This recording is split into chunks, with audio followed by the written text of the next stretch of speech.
Number 1. Lynn was last seen in Hallandale Beach, Florida on August 28, 1994. She was talking on the phone with her fiancé when, at 8:15 p.m., she said her ex-husband, Clifford Brett Friend, had stopped by and wanted her to go out to Pembroke Pines with him, about a 10-minute drive, to pick up his child support check. She has never been heard from again. At 10 p.m., a witness saw a man park Lynn's blue 1989 Mercury Grand Marquis next to a field at Northeast 26th Avenue and 207th Street in northeast Miami-Dade County. The man got into a black SUV, similar to the 1992 Ford Explorer Clifford owned, and drove away. When police recovered Lynn's car from that location several days later, the right front tire was cut as if it had been stabbed with a knife. At 11:30 p.m., U.S. Coast Guard officials saw Clifford and a friend, Alan M. Gold, throw a large suitcase and a smaller object off Clifford's motorboat into the Atlantic Ocean, about 3 miles offshore from Miami Beach. There was a violent storm in the area at the time. The Coast Guard patrol boat followed the men's boat with lights off, then surprised them in their spotlights.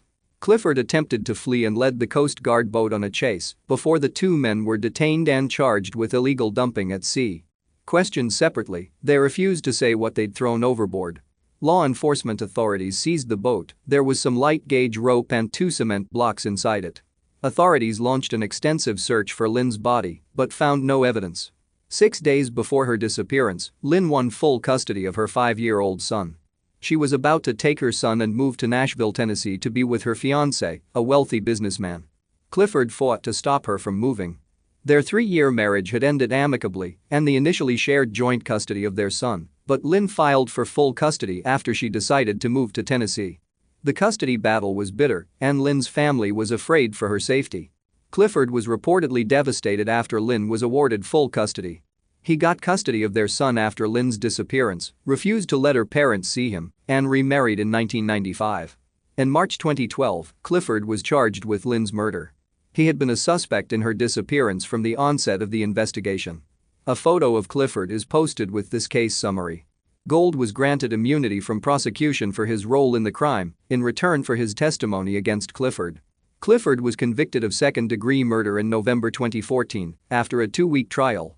Foul play is suspected in Lynn's case due to the circumstances involved. Number 2.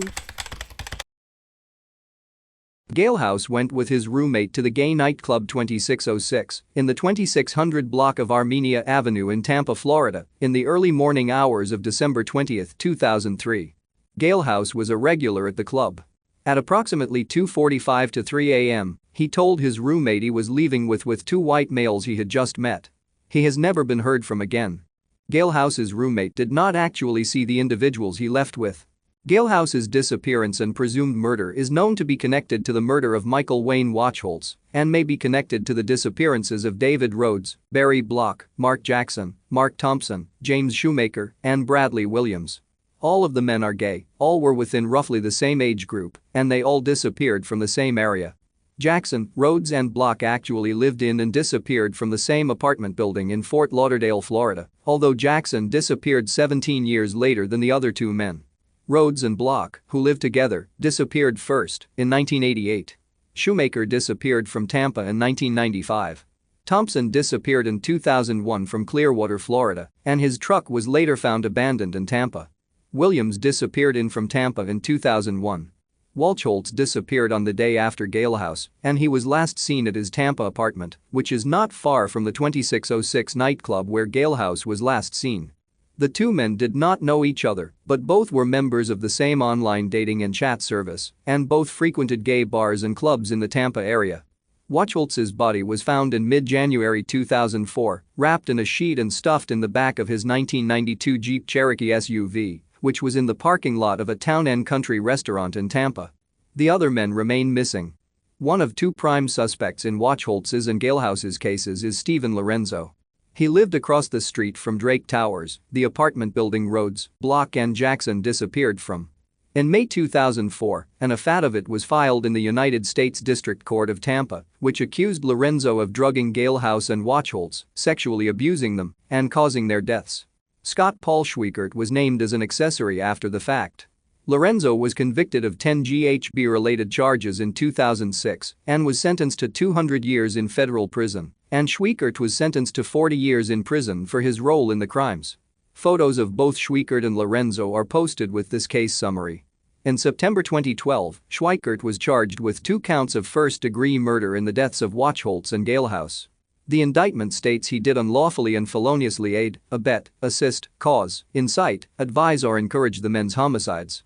In June 2016, Schweikert pleaded guilty in Gale House and Wachholz's cases and was sentenced to life in prison. This is on top of the 40 years he is already serving for the GHB-related charges. He admitted he and Lorenzo conspired to meet single gay men and turn them into sex slaves, then either kill them or sell them once they became tired of them. Schweikert stated he and Lorenzo met Gale House at 2606 and convinced him to go back to Lorenzo's home for sex, then killed him together, dismembered his remains with an electric saw, and dumped the parts in trash bins all over the city. Police found Gale House's blood on Lorenzo's garage floor, which supports Schweikert's story about the dismemberment. Schweikert and Lorenzo met Wachholz at the same club the next night, spiked his drink with GHB and killed him. As part of his plea agreement, Schweikert agreed to testify against Lorenzo. Lorenzo has not actually been charged in any deaths and remains in prison for the GHB charges. Gale House moved from Sarasota to Tampa 4 months before his disappearance. He is a graduate of Sarasota High School. He had been studying interior design at Hillsborough Community College and was employed as a flower arranger at a florist shop.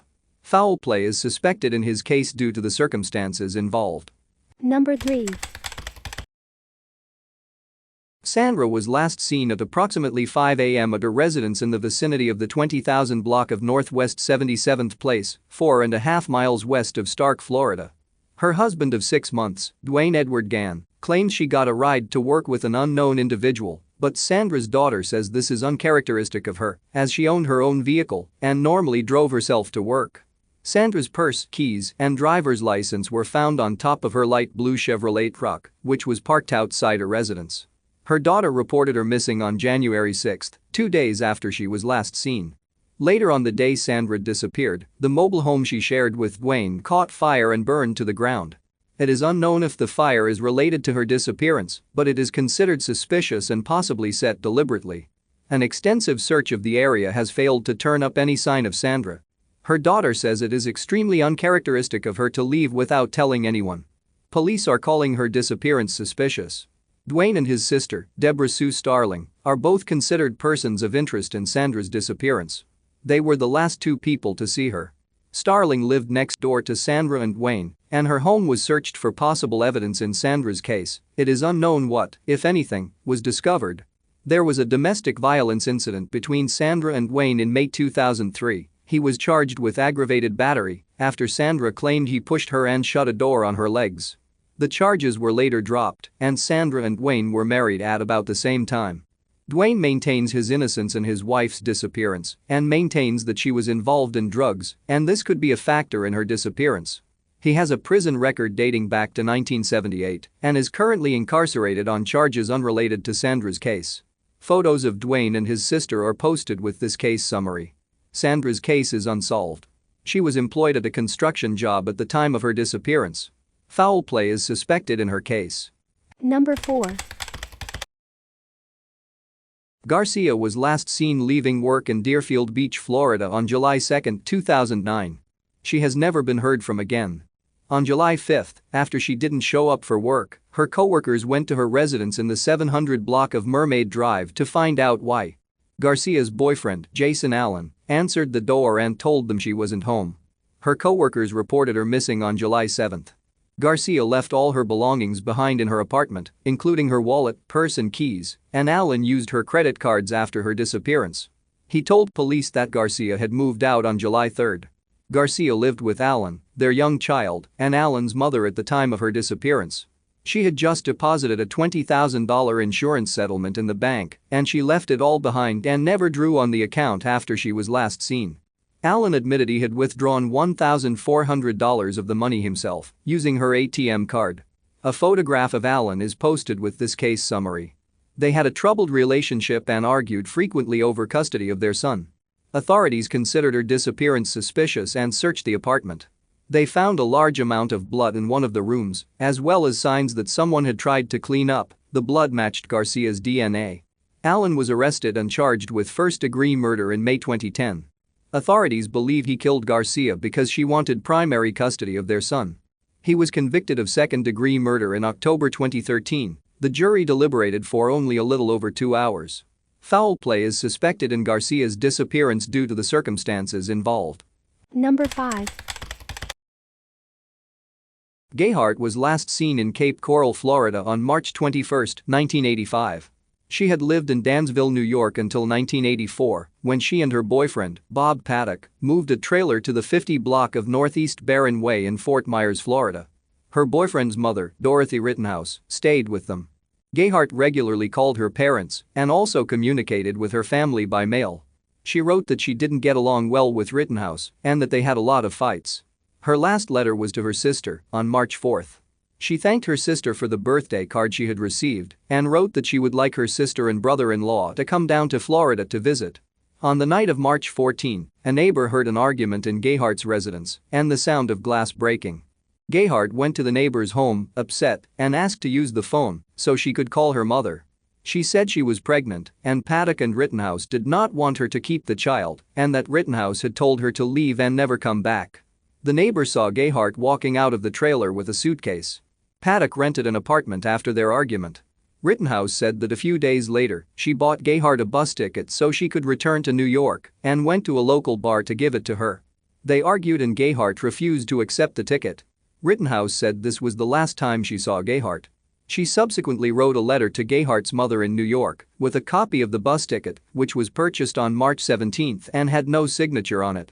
Her letter said Hart was pregnant and she and Paddock wanted her to have an abortion because they didn't think the child was his. She stated involved with drugs and alcohol and had left with 3 men in a red pickup truck and that Rittenhouse was not responsible for whatever happens. Hart's loved ones are not sure she was, in fact, pregnant because she never said anything about it in her letters to her family. On March 19, Hart went to the Big Howie's Hot Dogs Diner on Southeast 47th Terrace in Cape Coral, Florida. She asked for a job and was immediately hired. She listed Paddock's new apartment as her address on the application and told her employer that she and Paddock were not getting along. Hart walked back and forth to work over the next few days. After her shift on the night of March 21, according to her employer, she got into a red pickup truck driven by an unidentified man. Her boss saw her and assumed she had a ride home. She has never been heard from again, and she never picked up her paycheck. When questioned about Hart's disappearance, Paddock said he'd last seen her sometime in the middle of March and that she stayed with him sometimes but didn't actually live with him at his new apartment. Paddock stated she had left a paper sack of clothes as well as a file box containing a scrapbook with important documents and memories of her firstborn child, who had died at the age of 6 months, and her second baby, whom she'd placed for adoption at birth.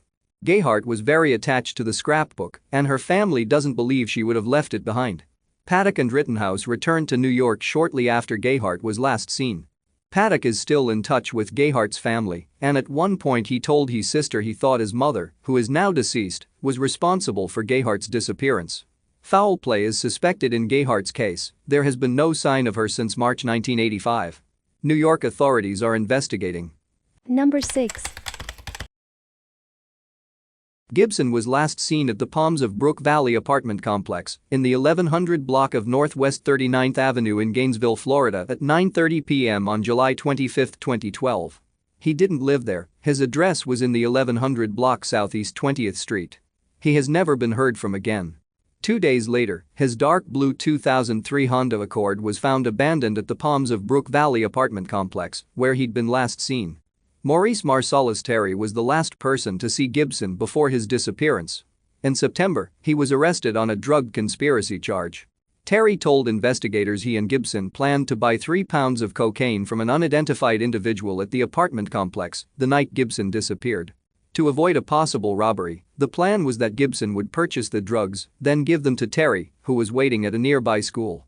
Terry would then take the cocaine home. Terry claimed Gibson never showed up to deliver the drugs. It's uncharacteristic of Gibson to leave without warning, but the circumstances of his disappearance are unclear.